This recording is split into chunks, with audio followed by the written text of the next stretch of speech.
Hello everyone, it's Ran here. Welcome to my room, guys. I hope you're doing well today. Today we're going to be discussing this myth. Look how full of how luminous and numinous I am.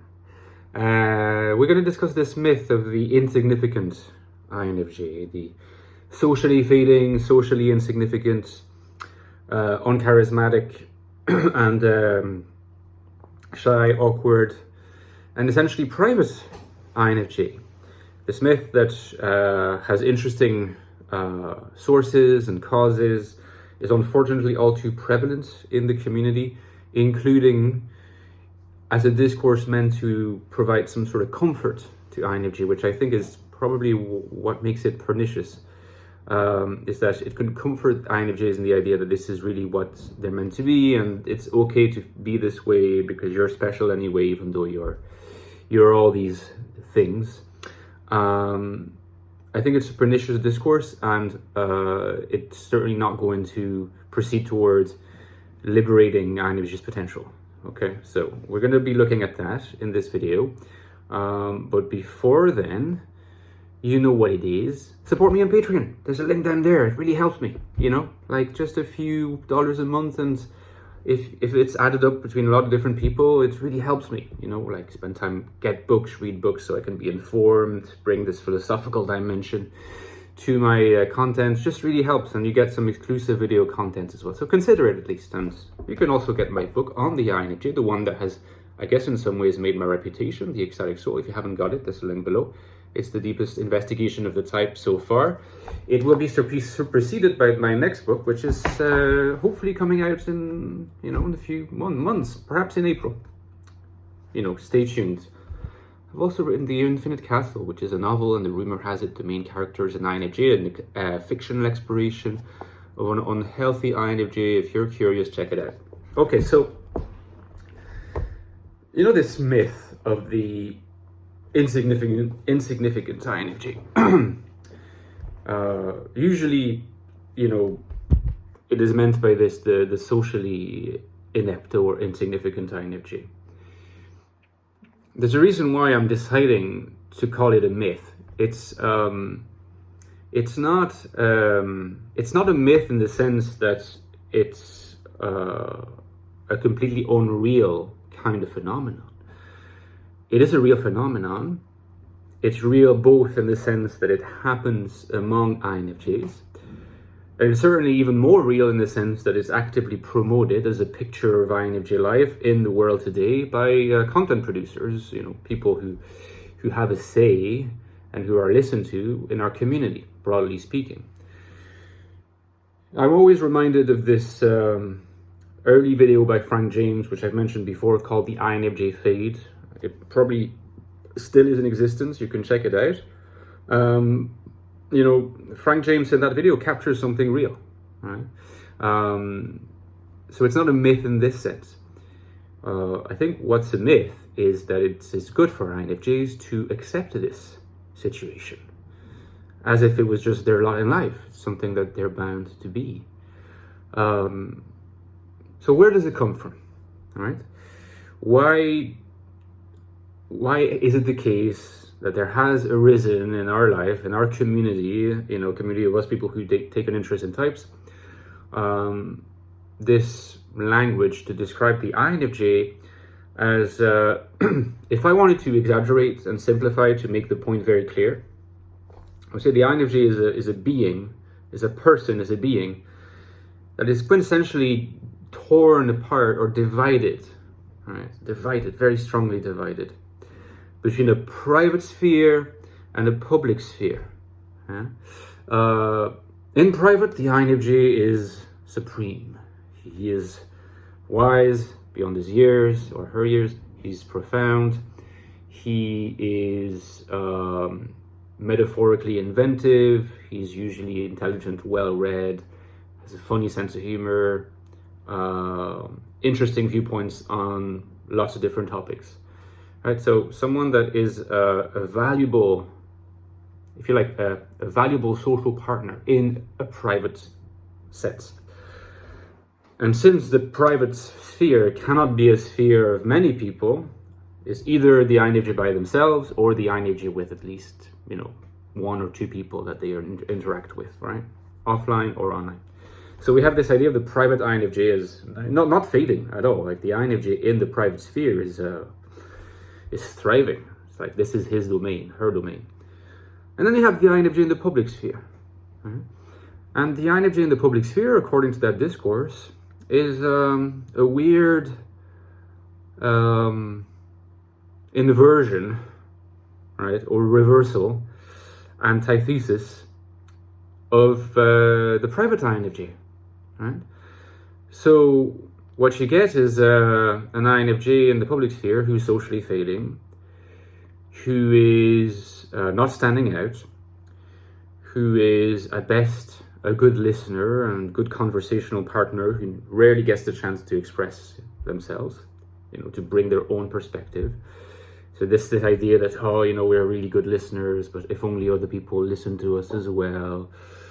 So there's this idea that the public INFJ is devalued, right? Devalued. Exactly in the same way that the private INFJ is strongly valued, right? So it's just two different spheres, one of thriving and one of not thriving. And what is at the basis of this discourse is that the public INFJ is in some sense a victim of the way that society has been going, right? Sometimes there is further implicit in this the idea that society, particularly Western society, has been going in the direction of ever more and more egoism and superficiality and ways of standing out that are just not the ways that INFJs stand out. And so that's, in a way, it's not INFJ's fault, it's not their responsibility, it's just the way things are. So the best that an INFJ can do is to hold on to the public social sphere as much as possible, suffer through its superficiality, its failure to recognize them for their talents and so on, and always rely on also the private sphere that is kind of nourishing them with the energy they need to keep living, because if it was only a question of the devaluation of the public sphere, it's questionable whether life would be worth living for INFJs. So that's the discourse, right? Saying, look, INFJs, in today's world, our genius or unique abilities are not widely recognized. This is our curse, this is our bane, and there's hardly any ways to change it. However, we always have the private sphere where we can be ourselves, collect ourselves, be appreciated by a select number of people. What is pernicious about this picture is not just that it is not offering a template for how an INFJ can thrive in the public sphere. What's pernicious is that it contains a lot of truths. The fact that it contains a lot of truths about the fact that, yes, it's quite likely the case that the contemporary era values extroverted perception a lot more than introverted perception, for instance, right? It's very hard to imagine like prophets, whether religious or otherwise, having the status they used to have.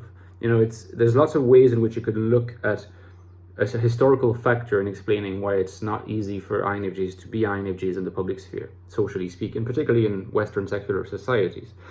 But you can say this, but then to just follow up and say that then your only option is to just suffer through whatever disappointments and devaluation you're going to be experiencing publicly, and just have to rely on this invincibility of the private sphere,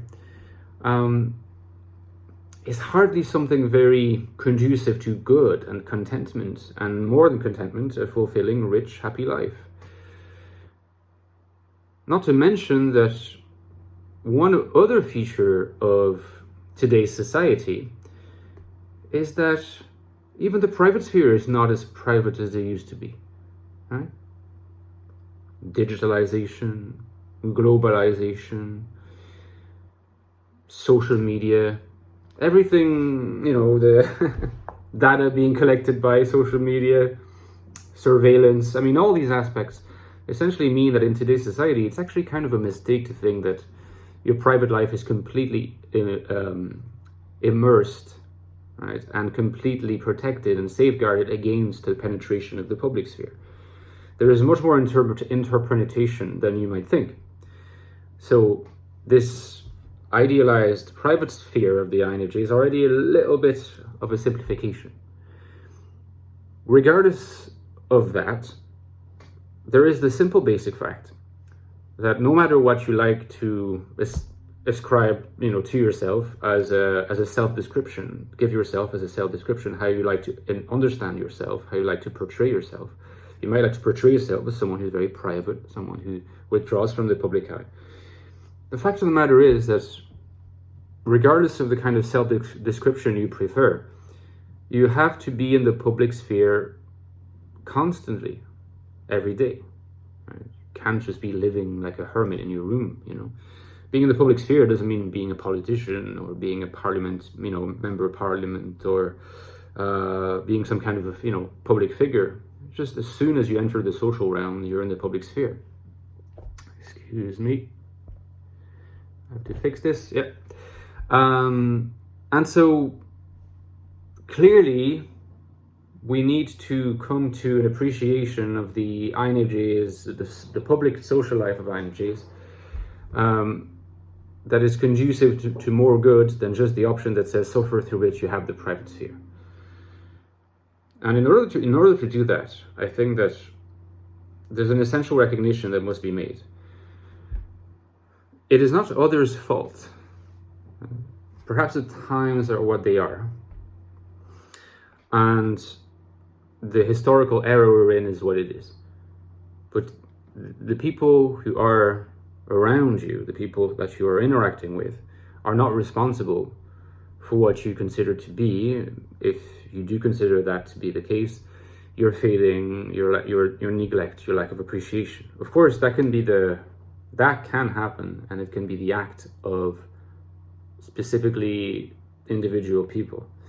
But people as a whole, they're not going to be activated by this campaign to want to denigrate you, right? So if you want to be a fully capacitated, right? If you want to be fully capacitated and empowered agent in social relations, you have to give yourself the means.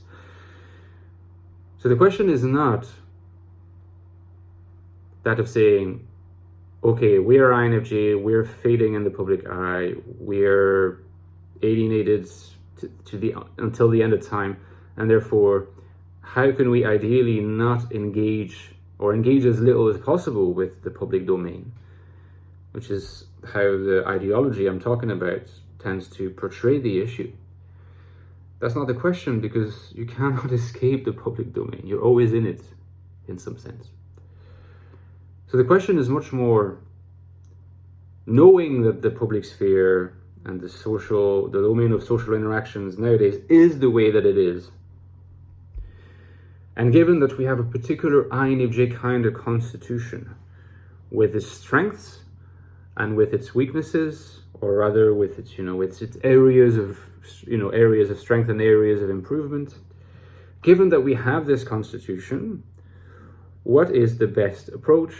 What is the best strategy to engage in this inescapable public sphere in the way that is most conducive to our happiness, contentment, and fulfillment? It may be that the solution does not, lie in suddenly transforming ourselves into extroverts who hold the center of attention all the time. Maybe the source of our satisfaction and thriving is quite a difference, but unless we ask the question in this way, we will never have the answer. If we have a defeatist point of view right from the start, assuming that there is no way that we can really thrive, then certainly we would not find a solution. So the question that we must ask, and which I discuss in my future book, and I'll release probably a sequel video tomorrow to kind of dig, and try to crack this issue a bit more, is to say, we have this constitution, okay, we can't change that. We have this kind of consciousness. And the public domain, the public sphere is the way it is. Given all these parameters, what do we do? What's the best approach? And there are approaches. They're more practical and pragmatic than you think, and they're certainly not defeatist, right? Because ultimately the responsibility is yours, right? The courage has to be yours, the responsibility is yours, and the reward, consequently, will be yours as well. Okay, so wait until the sequel tomorrow. Tomorrow should be good, hopefully. In the meantime, let me know your thoughts in the comments, and yeah, à demain les amis. See you.